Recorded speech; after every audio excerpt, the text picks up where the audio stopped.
Listen to a conversation between a student and an administrator in the University Employment Office.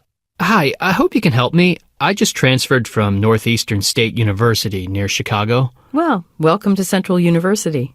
But Chicago's such a great city. Why'd you leave? Everyone asks that. It's my hometown, and it was sure convenient to go to a school nearby.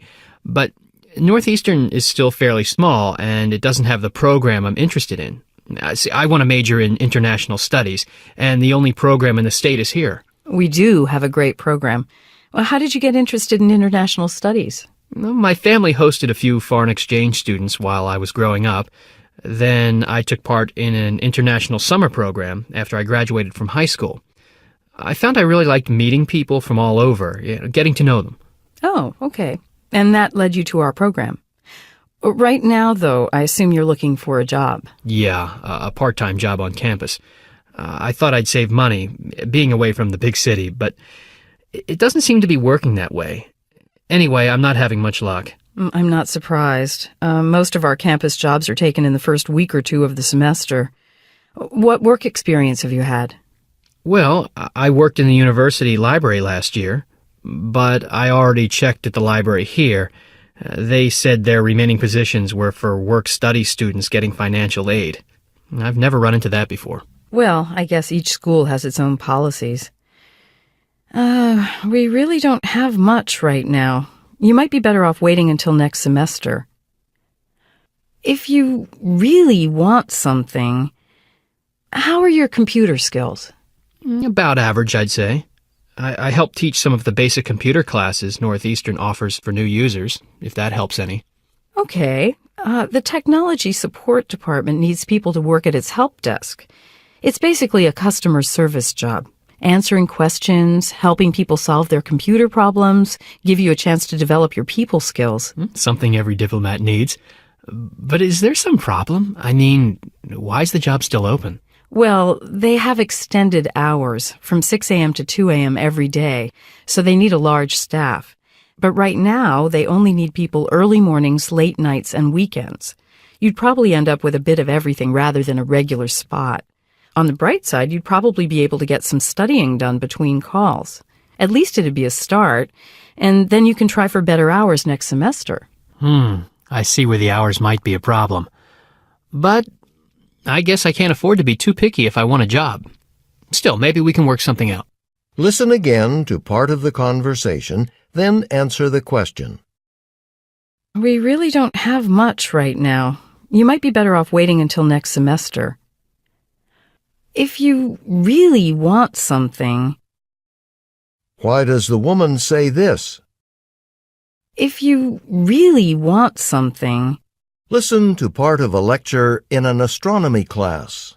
We're going to start a study of sunspots today, and I think you'll find it rather interesting. Now, I'm going to assume that you know that sunspots, in the most basic terms, are dark spots on the sun's surface. That'll do for now. The ancient Chinese were the first to record observations of sunspots as early as the year 165.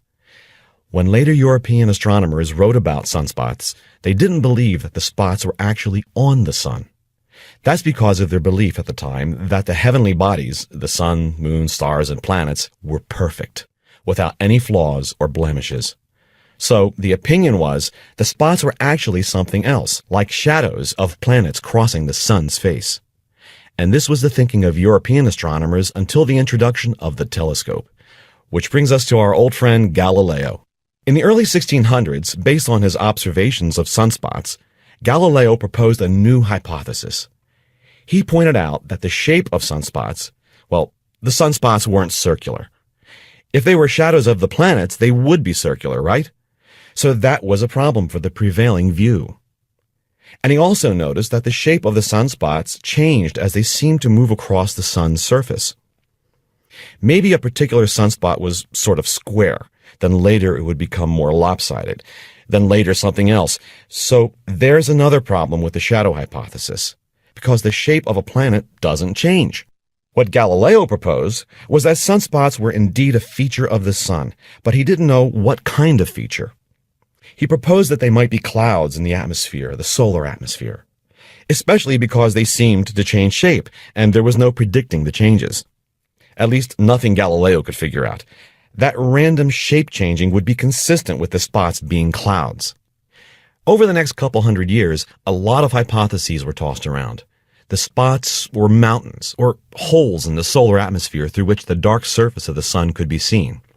Then in 1843, an astronomer named Heinrich Schwabe made an interesting claim. Schwabe had been watching the sun every day that it was visible for 17 years, looking for evidence of a new planet. And he started keeping track of sunspots, mapping them so he wouldn't confuse them with any potential new planet.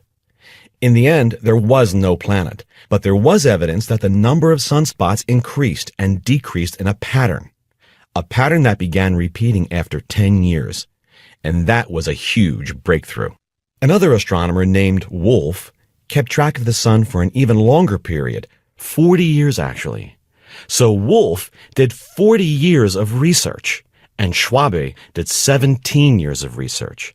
I think there's a lesson there. Anyway, Wolf went through old records from various observatories in Europe and put together a history of sunspot observations going back about 100 years. From this information, he was able to confirm the existence of a pattern, a repeating cycle. But Wolf detected an 11-year cycle, not a 10-year cycle. 11-year cycles? Does that sound familiar to anyone? No? Well, geomagnetic activity, the natural variations in the Earth's magnetic field, it fluctuates in 11-year cycles. Well, we'll cover this later in the semester, but for now, scientists in the late 19th century were aware of geomagnetic cycles, so when they heard that the sunspot cycle was also 11 years, they just had to find out what was going on. Suddenly, everyone was doing studies of the possible relationship between the sun and the Earth. Did the sunspots cause the geomagnetic fields, or did the geomagnetic fields cause the sunspots? Or was there some other thing that caused both? And astronomers did eventually figure out what sunspots have to do with magnetic fields. Actually, they are magnetic fields. And the fact that sunspots are magnetic fields accounts for their dark appearance. That's because magnetic fields reduce the pressure exerted on the gases inside of them, making the spots cooler than the rest of the sun's surface. And since they're cooler, they're darker. Listen to part of a lecture in an art history class. Today, we'll continue our examination of ancient Roman sculpture. We've already looked at portrait sculpture, which are busts created to commemorate people who had died, and we've looked at relief sculpture, or sculpting on walls. And today, we look at yet another category of sculpture, copies. Roman sculptors often made copies of famous Greek sculptures. Why did they do that? Well, no one knows for sure. You see, in the late 4th century BC, the Romans began a campaign to expand the Roman Empire. And in 300 years, they had conquered most of the Mediterranean area and parts of Europe. You know the saying, to the victor belong the spoils? Well, the Roman army returned to Rome with many works of Greek art. It's probably fair to say that the Romans were impressed by Greek art and culture, and they began making copies of the Greek statues. Now, the dominant view in traditional art history is that Roman artists lacked creativity and skill, especially compared to the Greek artists who came before them. Essentially, the traditional view, a view that's been prevalent for over 250 years, is that the Romans copied Greek sculptures because they couldn't create sculpture of their own. But finally, some contemporary art historians have challenged this view. One is Elaine Gazda. Gazda says that there might be other reasons that Romans made copies. She wasn't convinced that it was because of a lack of creativity. Can anyone think of another possible reason? Well, maybe they just admired the sculptures. They liked the way they looked. Yes, that's one of Gazda's points. Another is that while nowadays reproduction is easy, it was not so easy in Roman times. Copying statues required a lot of skill, time, and effort.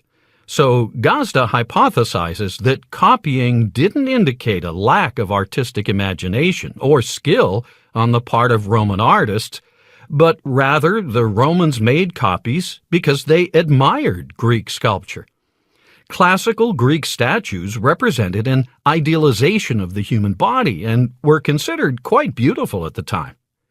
Gazda also believes that it's been a mistake to dismiss the Roman copies as, well, copies for copy's sake, and not to consider the Roman function and meaning of the statues. What do you mean, the Roman function? Weren't they just for decoration? Well, not necessarily. Under the Emperor Augustus, at the height of the Roman Empire, portrait statues were sent throughout the empire.